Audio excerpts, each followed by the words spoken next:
గనుక Telangana BiPC EAMCET రాసుంటే కోర్సులకి admission తీసుకోవచ్చు అనమాట. మీకు కనుక ఎంబీబీఎస్లో, బీడీఎస్లో, ఆయుర్వేదంలో సీట్ రావట్లేదు అనుకుంటే మీరు ఖచ్చితంగా ఈ 11 కోర్సులో జాయిన్ కావచ్చు. మీరు ఒక బైపీసీ ఎంసెట్ కనుక రాసి ఉంటే మీకు ఎంత ర్యాంక్ వచ్చినా కానీ ఈ 11 కోర్సులో ఏదైనా ఒక దానిలో సీట్ వస్తుంది పక్కా.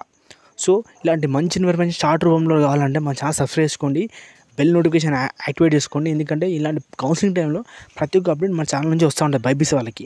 సో ఇక మన కాలేజీలు చూస్తే ఫస్ట్ ఇక మనం కోర్సులు తీసుకుందాం. ఏం కోర్సులు అనేసి ఫస్ట్ వచ్చేసి biomedical engineering, paramedical engineering, BSc nursing, BSc agriculture, BSc horticulture, BSc forestry, veteran sciences, bachelor of fishery sciences, BTech in food technology, bachelor of pharmacy, B pharmacy అంటారు దాన్నే, బయోటెక్నాలజీ, బీటెక్ ఇన్ బయోటెక్నాలజీ అనమాట, Pharm D, doctor of pharmacy. So ఇన్ని కోర్సులు join కావచ్చు. మీరు కనుక MBBS రాలేదు, BDS రాలేదంటే టెన్షన్ పడకండి, ఇన్ని కోర్సులు జాయిన్ కావచ్చు.